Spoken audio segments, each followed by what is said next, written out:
We often talk about the big names in Italian wine, your Barolos, your Chiantis. But today, we're looking at something maybe a bit more hidden, but really captivating. Falanghina. It's this white grape from southern Italy, history going way, way back, Roman times even, and honestly, some really exciting potential. Absolutely. And the sources you share, they really paint a picture, don't they?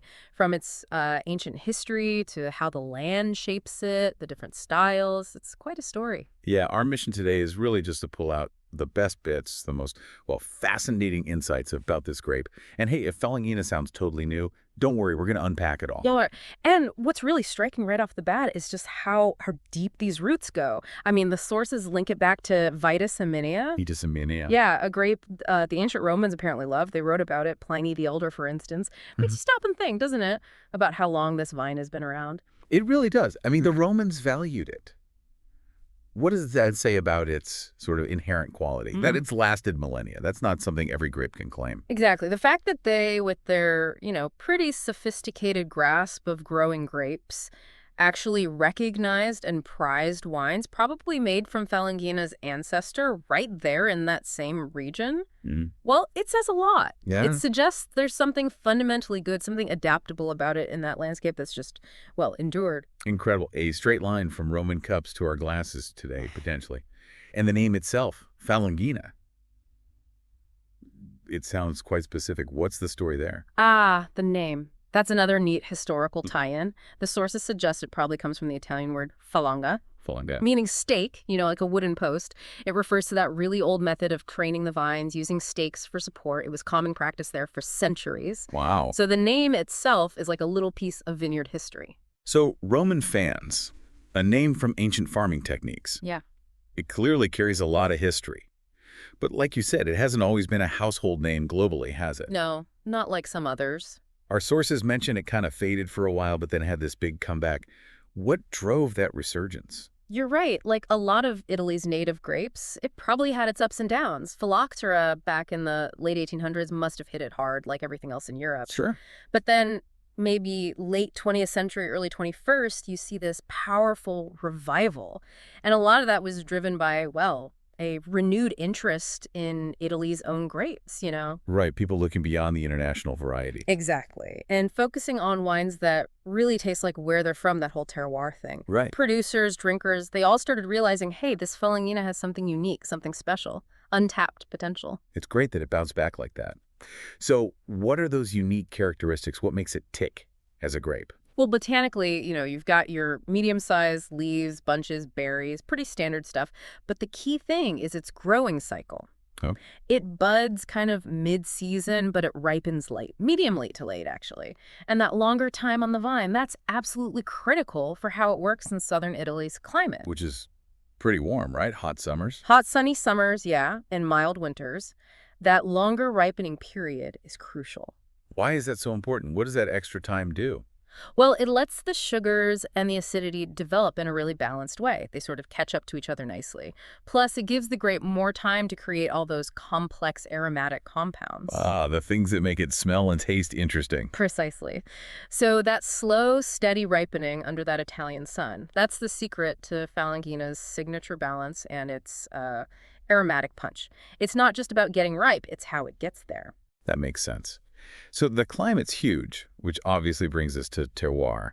And the sources keep pointing to Campania as like ground zero for Falanghina. What is it about Campania's terroir that fits this grape so well? Campania's is an amazing sweet spot. You've got the Mediterranean climate, like we said, long, hot, dry summers for ripeness, super important. But also those mild, wet winters. They recharge the soil with water. And then there's this really interesting thing, the diurnal temperature variation. The difference between day and night temperatures. Exactly. Especially near harvest time, that swing, hot days cooling off at night, that's vital for keeping the acidity fresh and bright in the grapes. And it helps develop those more nuanced, complex aromas, too. Okay, and the soil keeps coming up, too, especially the volcanic soil in some areas. That sounds pretty unique. What does that do to the wine? It's like the volcano signature. You nailed it. Those volcanic soils, especially in places like Campi Flegrei or parts of Irpinia, they are packed with minerals, loads of them. And that translates directly into the wine. You get this characteristic, Minerality, sometimes it's flinty, sometimes almost salty, and this really vibrant acidity underneath it all. Those soils give the wine structure, complexity, even help it age buyer. But it's not all volcanic soil, is it? Hmm. The sources mention other types, like in Senio. How does that change things? Good point. Yeah, in places like Sanio, you find more variety, clay, limestone, other stuff mixed in. And the Falanghina from there. Often the minerality is a bit more subtle, So less intense. less overtly flinty or saline, maybe. The focus shifts more towards fresh fruit aromas, delicate floral notes. So while that volcanic kick is definitely a signature in some spots, the wider region allows for different expressions. Okay, can we break that down, like specific examples? Yeah. The sources talked about Falanghina del Sogno versus Campi Flegrei Falanghino. If someone tries both, what are the main differences they'd notice? Sure. So Falanghina del Sogno, typically you're looking at brightness, freshness, really lively acidity, delicate fruit, maybe apple, pear, and those floral notes. The minerality is there, but it's often woven in more gently. Okay. Now compare that to Campi Flegrei Falanghina. Bam! You often get that distinct minerality right away. Salty, maybe even a little smoky sometimes. That's the volcanic soil near Naples. And the sea air probably plays a role too. The proximity to the sea. Yeah. You might also find some subtle green, herbaceous hints. And these wines, they often feel like they have more stuffing, more potential to age. That's a really clear difference. Really shows how place matters. Mm-hmm. What about other areas like Opinia you mentioned that's higher up? Right. Or even Puglia, which is warmer. Right. Irpinino, with its higher altitudes, generally means cooler nights, so you tend to get Falanghina with even more pronounced acidity, maybe more structural elegance, you could say. Then you go somewhere warmer, like parts of Puglia, where it's also grown, and the fruit profile often leans riper, more tropical perhaps. Acidity can vary a lot there. Really depends on the exact spot and how it's made. So it's not just the big region, but the microclimate too. Absolutely. It's a mosaic. Is the vineyard near the coast? How high up is it? Which way does the slope face? All these little things create unique conditions, affect the ripening, and tweak the final wine's personality. It's fascinating. It really is a terroir tapestry. Yeah. Okay, let's move from the vineyard into the winery. The sources mention both traditional ways of making Falanghina and more modern techniques. How do those different approaches change the wine? Yeah, you see this interesting mix. Traditional methods might be more, let's say, hands-off, using the yeasts naturally present on the grapes, maybe aging in big old neutral containers like concrete or large used oak barrels, things that don't impart much flavor of their own. Letting the grape speak for itself. Pretty much. Then modern winemaking often brings in more control. Temperature-controlled tanks for fermentation, really gentle pressing, maybe using specific cultured yeasts, being careful about oxygen exposure. Okay. And something you see more and more now is aging sur lie. That's aging on the dead yeast cells, right? Exactly, the lees. And often stirring them up, that's called buttonage. These steps add texture, richness, complexity, makes the wine feel rounder, fuller. And this range of techniques is why we see so many different styles of Falanghina, I guess. The sources mentioned everything from crisp whites to fuller-bodied ones, even sparkling and dessert wines sometimes. Totally. That versatility is a big plus. The most common style you'll find is that fresh, aromatic white. That's where you get the bright citrus lemon, grapefruit, maybe some green apple, pear, white flowers like acacia or orange blossom, usually dry, crisp, clean finish. Great summer sipper. Okay, the classic style. Right. But then you have the fuller-bodied versions. Maybe they left the juice on the skins for a bit, maybe aged it on the lees, like we just talked about, maybe even saw some oak. These have more weight, more complexity. Think ripe fruit, maybe some almond notes, hints of spice if oak was used. They can often age nicely, too. And sparkling, you mentioned the acidity is good for that. Oh, yeah, that natural high acidity is perfect for bubbly. Often they use the Charmat method, second fermentation, in a tank, not the bottle. It keeps those lovely fruit and floral notes really fresh and vibrant, makes for really appealing, lively, sparkling wines. And dessert wines. Are they common? Much less common, but yes, some producers do it, either by leaving the grapes on the vine super late to concentrate sugars late harvest, or by drying the grapes after picking, the appassimento method. You get these rich, sweet wines, but that Falanghina acidity keeps them balanced, not cloying. Yeah, it really does cover a lot of ground. So let's zoom in on the senses. If someone pours a glass of, say, a typical young, fresh Falanghina, what should they look for or smell for? Okay, young Falanghina. Nose-wise, expect that bright citrus pop first, lemon, maybe grapefruit, then crisp white fruits, green apple, pear, elegant white flowers definitely, Sometimes a little hint of fresh almond or maybe some Mediterranean herbs like thyme or sage, And depending. the minerality. And yeah, depending on the terroir, especially if it's from those volcanic soils, you might get that flinty, stony, or slightly saline mineral edge. Okay. And on the palate, what does it feel like? Usually dry. That refreshing, zesty acidity is key. It really drives the wine. Medium body, generally not too heavy. And a clean, persistent finish. It's that combo. The fruit, the florals, the minerality, all held together by that bright acidity. Really food-friendly. How does it change if it gets some age? Does it evolve much? It definitely can. With some bottle age, those primary fruity notes might shift towards more mature, maybe baked apple, or even dried fruit character. You might get hints of honey developing, or nutty notes like almond becoming more pronounced. And the feel of it. The acidity tends to soften a bit, integrates more smoothly. It feels less sharp, maybe. And the texture can become richer, rounder, almost more velvety sometimes. Again, terroir and how it was made really influence how well and how long it can age. Sounds incredibly versatile with food then. What kinds of dishes work best? Oh, it's fantastic with food, really flexible. For those fresh, lively styles we talked about, think seafood, raw stuff like oysters, shrimp cocktails, ceviche. Grilled white fish, light salads, fresh cheeses like mozzarella or ricotta, the wine's acidity just cuts through beautifully. Makes sense. What about the richer, fuller-bodied Falanghinas? Okay, for those you can step it up a bit. Think white meats chicken, maybe turkey, especially with a creamy sauce. Pasta dishes with seafood or spring vegetables. Mushroom risotto is a classic pairing. Medium-aged cheeses work well too. The wine has enough weight and complexity to match. And the bubbly and the sweet ones. Sparkling Falanghina.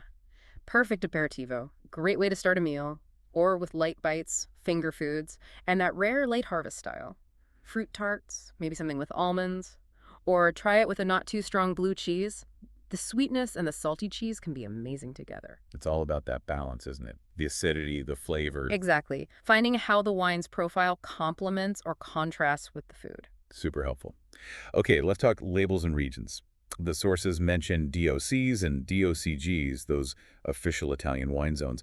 Why are they important for someone buying Salanghina? Those designations, DOC is Denominazione di Origine Controllata, DOCG adds the G for garantita, meaning even stricter rules. They're basically quality and origin guarantees. They set rules about where the grapes are grown, which grapes can be used, mostly Falanghina, obviously, how the vines are managed, how the wine's made. So it gives you confidence in what's in the bottle. Yeah, it ensures a certain level of quality and that the wine reflects the traditional character of that specific place. It helps you know what style to generally expect. What are the main DOCs or DOCGs people should look for if they want good Falanghina? Well, a key one is Falanghina del Taberno DOCG. That's around Monte Taberno in Benevento province. Known for really elegant, complex wines, white fruit, citrus, mineral notes. They make still and sparkling versions there. Okay, Taberno DOCG. What else? Then there's Falanghina del Sannio DOC. That's a bigger area, also in Benevento. Because it's broader, you get more variety in styles depending on the exact spot, the subzone. But generally think fresh, fruity, floral, with that vibrant acidity we keep talking about. Right. And definitely Campi Flegrei DOC, that's the volcanic area near Naples we discussed. Expect that really distinct minerality, often saline plus citrus and maybe herbal notes. A very specific terroir expression. And the sources mentioned Falanghina pops up in other places too. It does. You'll find it allowed in other Campania DOCs, sometimes blended, like Alife, Galluccio, Vesuvio, Pensola Sorrentina.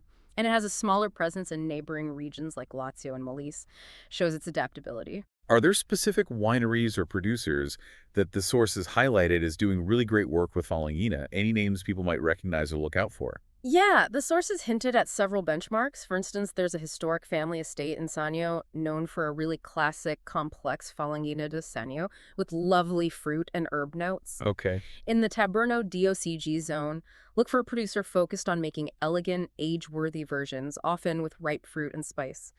From Campi Flegrei, there's one renowned for capturing that intense, volcanic, salty character. Right, the real terroir-driven style. Exactly. And another estate nearby doing a single vineyard version known for aromatic complexity and finesse. You also have producers maybe more famous for other grapes like Greco di Tufo, who also make a really pure, subtly mineral Falanghina di Sannio, and another long-standing Sannio family making one with ripe fruit and herbal touches. These are just examples, but they show the quality level out there. Definitely sounds like it's worth seeking out specific producers. Okay, looking ahead, what are the main challenges Falanghina faces? And what are the opportunities, according to the sources? Well, challenges. Climate change is a big one, everywhere. How will warmer temperatures affect ripening, acidity levels? That's a major concern. Sure. Then there's the usual vineyard pressures, pests, diseases like mildew or botrytis. And, it's a competitive world out there for white wine. Falanghina is up against household names. Plus, just getting the word out, educating consumers about what makes it special, that takes effort. Makes sense. But what about the upside? The sources seem pretty positive about its future, too. Oh, definitely. There's this growing global appetite for interesting, characterful white wines, especially indigenous varieties. Yeah. People are looking beyond Chardonnay and Sauvignon Blanc. Yeah, looking for something different. Exactly. And Italian native grapes are increasingly seen as valuable, unique assets in the market. Plus, the potential for wine tourism in Campania is huge, letting people experience Falanghina right where it grows. And honestly, a lot of Falanghina offers fantastic value, great quality for the price compared to some international stars. So what needs to happen to really capitalize on that potential? Continued focus on quality, for sure. Sustainable, maybe organic farming is becoming more important to consumers, too. Preserving its history and culture is part of the appeal. Ongoing research in the vineyard, in the winery, maybe exploring slightly different styles, and definitely smart marketing and communication to build that recognition. So wrapping up our deep dive today, Falanghina, it's got these incredible ancient origins. It's deeply shaped by that southern Italian, often volcanic terroir. It comes in this amazing range of styles from super fresh to really complex, and it seems like its future is pretty bright. That sums it up pretty well. It really is a unique wine, and exploring it is so rewarding. You get a real taste of the history and the place. It does offer a genuine taste of southern Italy's soul, doesn't it? Absolutely. And it makes you wonder, doesn't it? What other ancient grapes are out there just waiting for their moment in the spotlight, knowing the story behind the wine, the land it comes from? It just adds another layer to enjoying it. It really does. So maybe a final thought for you, our listener. Next time you're looking for a white wine, why not seek out a Falanghina?